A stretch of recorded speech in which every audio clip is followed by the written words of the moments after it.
नमस्कार, बिहार मिथिला न्यूज़ में आपका स्वागत है। मैं मनोज। देखिए, हम विश्वविद्यालय क्षेत्र में जो चाय की दुकान है, पंकज का चाय की दुकान काफ़ी फेमस हो गया। पता नहीं क्या मिलाता है, लोग यहाँ पीने के लिए बुद्धिजीवी, छात्र, नेता सब पहुँच जाते हैं।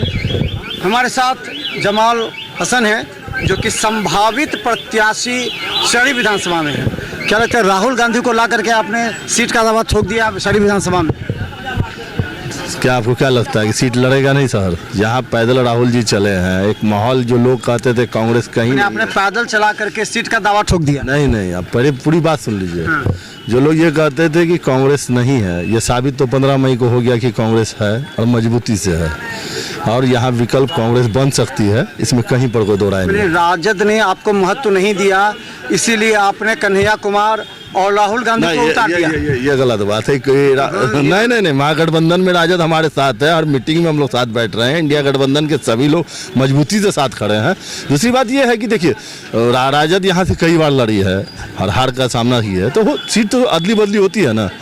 दरभंगा से इस बार कांग्रेस लड़ेगी, इंशाल्लाह हम लोग को उम्मीद है। और क्या राहुल गांधी बोल के गए? राहुल गांधी बोल के क्यों जाएंगे? हाँ, उनका आना ये अंदेशा तो हो जाता है कि भाई जिस क्षेत्र में हुआ है, जहाँ उन्होंने संघर्ष किया है, दरभंगा का रोड तो इतिहास बन गया 15 मई को। देश दुनिया में चर्चा हो गया कि दरभंगा शहर का सड़कों पर जो है राहुल जी चले। बीजेपी आरोप लगा रही है कि राहुल गांधी आए, भले असंवैधानिक तरीका से ही आए, लेकिन जहाँ पर छात्रों के बीच गए, उस छात्र के बीच शिक्षा की बात करनी चाहिए थी, तो वहाँ उन्होंने कैसे हमें रोका गया मोदी के खिलाफ, जातीय जनगणना को लेकर के। तो क्या लगता है कि राहुल गांधी विभेद नहीं किया वहां पर, शिक्षा को छोड़कर उन्हें जाति जनगणना की बात करने लगे?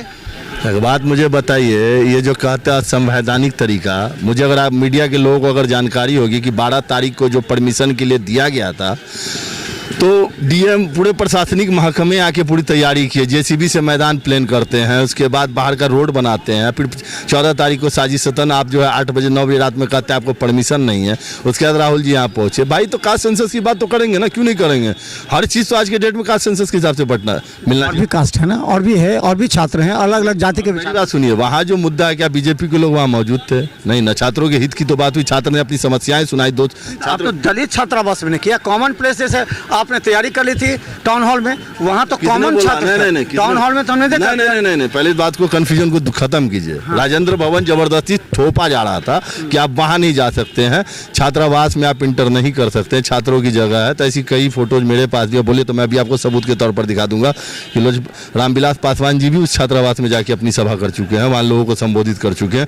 दूसरी बात, आप छात्रावास में जाने से क्यों रोक रहे थे? किस चीज का डर था आपको? दलित ये गवर्नमेंट के ऑर्गेनाइज है, गवर्नमेंट का पहले गवर्नमेंट का नहीं था। जो रामविलास पासवान बोलो, जब मैं आपको बोलिए तो मैं आपको फोटो भी दिखा दूं, मेरे पास है सबूत उसका। रामविलास पासवान जी वहाँ से जाके सभा कर चुके हैं। छात्रों के बीच जाना, वो एक छात्र इसमें बात नहीं करके उन्होंने कहा जातीय जनगणना। पहले मेरी बात सुनिए, वो एक नॉन पॉलिटिकल प्रोग्राम था, छात्र से संवाद था, छात्र की समस्याओं को सुना था, छात्र की बातों। मोदी जी की बात हो गई, जातीय जनगणना की बात हो गई, आपने सरकार किन की चल रही है? फिर इस बात को आप लोग ले रहे हैं, सरकार कोई और तो नहीं चला रहे। नवाज शरीफ पाकिस्तान से आके तो नहीं चला रहे हैं, यहाँ पर चला रहे तो जो इस देश का प्रधानमंत्री, उसकी ही बात होगी ना भाई। प्रधानमंत्री वो है तो सवाल उन पर खड़ा होगा। बिहार सरकार के मुख्यमंत्री नीतीश कुमार है, ना कि यहाँ पर कांग्रेस का मुख्यमंत्री है या लालू यादव जी मुख्यमंत्री। बात तो नीतीश कुमार। अब एक राज खोल दीजिए जनता के बीच में। राहुल गांधी जब आए एयरपोर्ट पर, तो क्या राजनीति बात हुई? रणनीति वहीं से मालूम हुआ कि तय हुआ। 7-8 लोगों के साथ उन्होंने बैठकें की, बैठक करके कहा कि आपको प्रशासन ने रोक दिया है, तो कहा चलिए कुछ ऐसा कर लेते हैं जो पूरे देश की सुर्खी में आ जाए। ये आपने सुना? ऐसा नहीं, गलत बात है ये। देखिए, राहुल गांधी का राहुल गांधी जी, सुनिए मेरी बात, पहले मेरी बात सुन लीजिए। राहुल गांधी जी एक लाइन कहते हैं, डरो मत। उन्होंने उसी सिद्धांत को अपनाया। आप रोकिएगा हमें करने के लिए। मेरा ये कहना है कि छात्र को आप कहते हैं कि ठीक है चलिए, वो छात्रावास था। मेरा ये कहना है गौशाला जो दरभंगा मिर्जापुर में स्थित है, उसको जो भाजपा कार्यशाला बनाया, उस पर कहानी उंगली उठाता है लोग। वहाँ जो हमेशा भाजपा का ही कार्यक्रम होता है, तो वो तो गौशाला में किसको समझाने जा रहे हैं? मवेशियों की जगह है ना। रोड पर मवेशी घूम रहे हैं पूरे दरभंगा शहर के। एक आप जाके घूमिए ना, अभी से आपको रोड पर मवेशी घूम रहे हैं, क्योंकि उसको गौशाले में जगह नहीं। गौशाला तो भाजपा का कार्यशाला बना, तो उंगली उठाने तो बहुत बड़ी बात है। हम तो छात्रों के बीच में छात्रों को समझाने का, आप गौशाला में क्या करने जा रहे हैं? मवेशियों को वहाँ जगह दीजिए ना।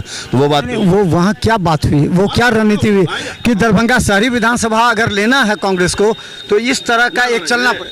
देखिए, शहरी विधानसभा लेना ना लेना, देना या जो भी हो, पार्टी का अपनी जगह पर। मेन बात आप ये समझिए, आप हमें क्यों रोकिएगा छात्रों के बीच में आने से? सबसे बड़ा मुद्दा तो ये है, हम छात्र की समस्या सुनने आ रहे। कोई पॉलिटिकल, मुझे एक भी बता दिए कांग्रेस पार्टी का झंडा था क्या उस कैंपस में?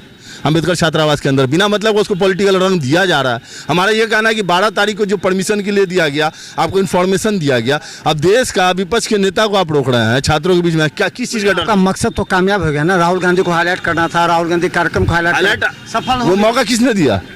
मौका हमने कहा कि नहीं हमको परमिशन मत दो, हमने कहा हम बीजेपी ने मौका दिया आपको हाईलाइट होने का। बीजेपी ने मौका नहीं दिया, बीजेपी ने रोकना चाहा कि भाई उन छात्रावास के बीच में जाएंगे, छात्रों की समस्या सुनेंगे। और एक बात पहले जान लीजिए, दलित, पिछड़े और माइनॉरिटीज के स्टूडेंट से मिलना था, ना कि सिर्फ दलित। इसको और मैसेज नहीं दीजिए। हमारा ये कहना है जो छात्र सबसे ज़्यादा पीड़ित है, आज छात्रावास की हालत खुल के सामने आ गई ना। राहुल जी नहीं गए होते तो छात्रावास के मामले खुल के आते। बिल्डिंग के दीवार गिर रहे हैं, पीने का पानी नहीं है, खिड़की दरवाजे में शीशा नहीं है, तो सारी चीज़ें खुल के आने लगी। अच्छा, आप ये बता दीजिए कि दरभंगा के 10 विधानसभा में कितने पर आप लड़ रहे हैं? 3 से 4 पे 3 से 4 लड़िएगा। बिल्कुल। यानी कि अगर मान के चलिए कि 10 विधानसभा है तो वीआईपी हैं, कांग्रेस हैं और आरजेडी है, तो 4 सीट पर आप लड़ जाइएगा। हाँ तो 3 सीट 10 में 9 सीट हारा हुआ है ना, 1 सीट सिर्फ जीता हुआ है आरजेडी ने, 9 तो हारे हुए हैं ना, तो 4 हमारा गलत कहाँ है? अगर जाले से ऋषि मिश्रा को राजद से टिकट मिलती है तो वहाँ से 1 सीट तो आपको लूज हुआ, तो उसको क्या दरभंगा में सड़ी में कन्वर्ट कर? साड़ी हमारा होगा। देखिए रिकवरी करना है, सीट तो अदली बदली होती है ना, जब गठबंधन में आपस सीट अदल बदल होगा, लेकिन हम 4 सीट से कम क्यों लड़ेंगे? सबसे बड़ी चीज़ हाँ कि यहाँ पर ये होता है कि 5 सीट वो जीते हुए हैं, तब जाके हम 3-2 पर जाते हैं। 1 सीट आरजेडी ने जीता है, तो 4 सीट हम लड़ेंगे। मतलब आप मान लिए हैं कि दरभंगा शहरी विधानसभा कांग्रेस लड़ेगी। ये आपको शायद राहुल गांधी आश्वासन दे चुके हैं क्या? राहुल गांधी आश्वासन क्या? अब इतनी मेहनत के बाद जहाँ लोग कहते थे, कई लोग, आप लोग भी मीडिया वाले उठाते थे कांग्रेस खत्म हो चुकी है, साबित तो 15 मई को हो गया कि कांग्रेस है, मजबूत स्थिति में है। और शहर क्यों नहीं लड़ सकते? हम जाले लड़ सकते हैं, हम बेनीपुर लड़ सकते हैं, हम कुशेश्वर स्थान लड़ सकते हैं। तो शहर तो क्या दुश्मनी थोड़े है कि शहर के लोगों ने हम लोग का बाइकाट किया हुआ है, कांग्रेस के लोग नहीं लड़ेंगे, शहर लड़ेंगे हम लोग। अच्छा, एक बड़ा सवाल है कि लोग कहते हैं कि अगर मुस्लिम को अगर टिकट मिलेगा तो 80-20 कर देंगे आकर के, ये बात में इसलिए कि उनको टिकट न मिले, चाहे राजद करिए, महागठबंधन करिए, ये करिए। ये आपको लगता हो कहीं से बयान आ गया होगा, हमको तब तक ये बयान नहीं। योगी जी आपके ने दे दिया कि 80-20 80-20 80-20 करते। अब पब्लिक 80-20 में चलेगी, लगता है आपको पब्लिक चलेगी? मुद्दा तो क्या है बिहार के लिए, मिथिलांचल को जो ठगने का काम किया गया, एम्स का शिलान्यास किया गया, आप लोग एक बार घूमिए कि वहाँ एक पत्थर भी लगा गया, एक ईंटा जुड़ाया है, बड़ा जो लॉलीपॉप आके मोदी जी थमा। एक तो पहली बार उन्होंने कहा कि हमें दरभंगा में एम्स से निर्माण कर दिए, दूसरी बार मान लिया फिर उन्होंने दूसरा एम्स का शिलान्यास किया, उसमें अब तक एक ईंटा नहीं जुड़ा। अब बरसात आने वाला, कोई काम नहीं होगा वहाँ। तो ये सब चीज़ें मिथिलांचल के लोगों को हिंदू मुसलमान से मतलब नहीं, मिथिलांचल के लोग पलायन रोकने की बात चाह रहे हैं कि कौन ऐसी सरकार आती है जो बाहर जो लोग काम करने जा रहे हैं उनके पलायन रोका जाए, उनको रोजगार दिया जाए। अच्छा चलिए एक बात आई, 12 से 14 फैक्ट्रियाँ थी कांग्रेस के समय में, जिसमें आपको अशोक पेपर मिल, रैयाम चीनी मिल, इस टाइप के कई फैक्ट्रियाँ थे, वो कांग्रेस सरकार में थी। चलिए वो आरजेडी में लोग कहते हैं कि आरजेडी में बंद हो गया, आरजेडी में बंद हो गया, आरजेडी में बंद हो गया। ठीक है, आप भी तो 20 साल से हैं, आपने क्यों नहीं चालू करवा लिया? आपने दिया क्या है मिथिलांचल को स्पेशल? मुझे ये बताया जाए। कहीं कुछ नहीं है, यहाँ पर ढाक के 3 पात वाली हालत है।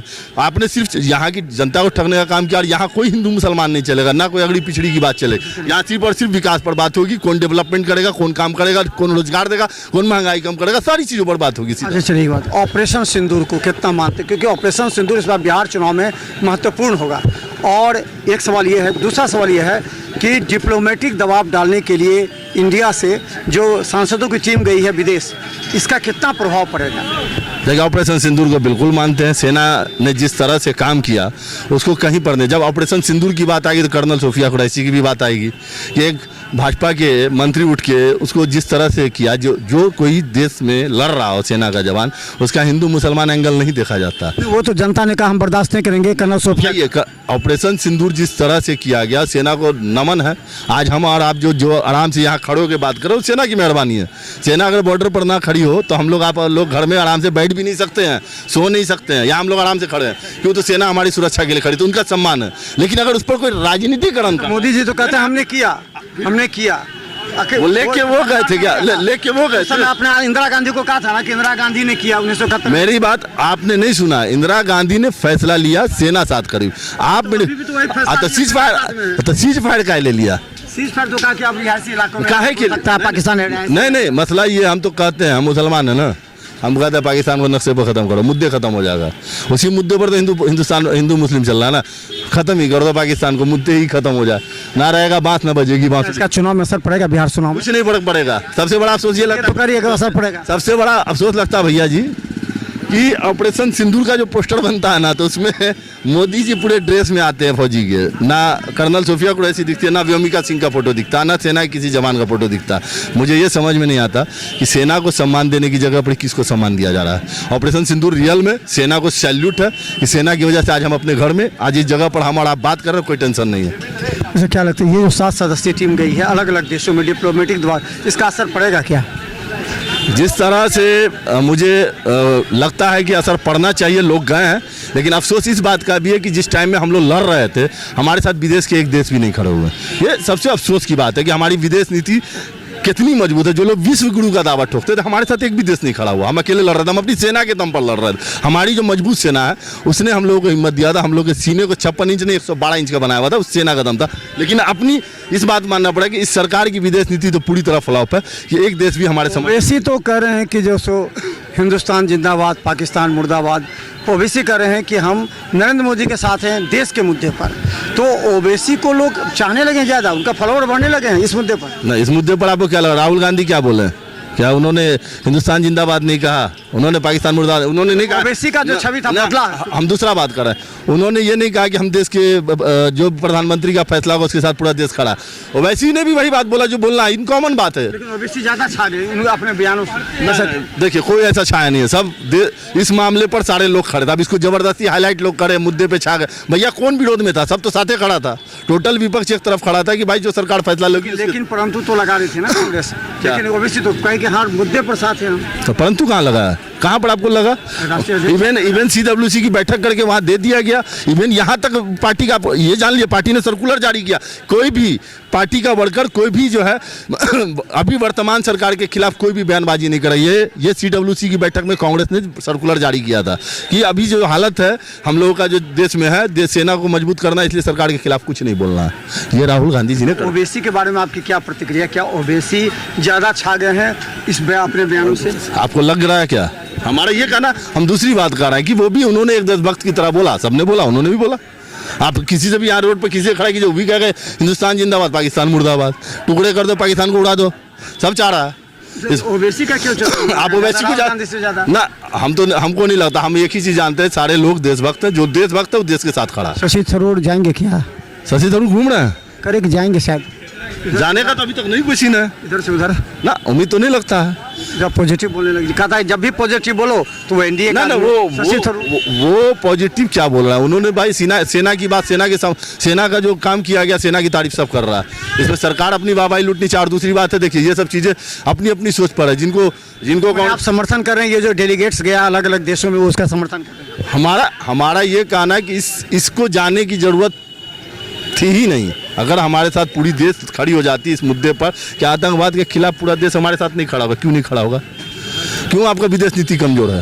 डोनाल्ड ट्रंप आपको आदेश देगा कि भाई रोकिए। हमारे 71 का भी मामला हुआ था जब वहाँ का राष्ट्रपति इंदिरा गांधी को बोला कि आप जो ये कर रहे हैं गलत करें।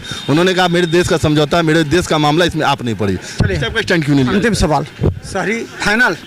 हाँ तो भाई अनाउंस कर दीजिए ना। हम तो कह ही रहे हैं बस। क्यों नहीं होगा सारी फाइनल? सारी कांग्रेस लड़ेगी, इसमें कहीं पर कोई। देखिए यहाँ सीट तो आरजेडी जीती भी नहीं है, 4 बार 5 बार 6 बार से हार रही है। तो इसको क्यों नहीं फाइनल माना जाए? अगर वो जाले लड़ेगी तो सारा हम लड़ेंगे, ये फाइनल है।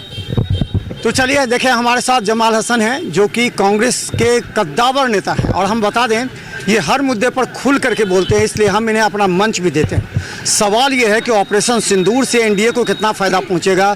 क्या ओवैसी ने बस ये बोल करके क्रेडिट ले ली है मोदी के साथ बोल करके? दूसरा, जो डेलीगेट्स गए हैं विदेशों में, वो कितना प्रभाव डालेगी अब पाकिस्तान पर? इसके साथ ही बिहार के जो होने वाले चुनाव में कांग्रेस अपना वजूद पिछले चुनाव से कितना अधिक लेती है? इसलिए कन्हैया कुमार के साथ जब राहुल गांधी दरभंगा पहुंचे थे तो एक रणनीति तय हो गई थी कि चाहे जो भी हो, क्रेडिट राहुल को ही जाना है। और इस मुद्दे पर देखिए, सारी विधानसभा कांग्रेस ने अपना दावा ठोक लिया। हम लोग एफआईआर भी खाए हैं ना, राहुल जी के साथ हम पर भी एफआईआर हुआ। कितने लोगों पर हुआ था? 20 लोगों पर। हाँ, 20 लोगों पर हुआ, 100 अज्ञात पर हुआ। तो हम लोग तो राहुल के सिपाही, राहुल जी कहते हैं डरो मत, तो हम लोग भी डर के आराम से घर पर हैं। कुछ लोगों ने मुझे फ़ोन किया कि जमाल भाई आपने बेल ले लिया। हमने कहा हमारे नेता ने नहीं लिया तो हम कैसे ले लें? मैंने नेता के साथ लगी, जेल होगा तो जेल होगा।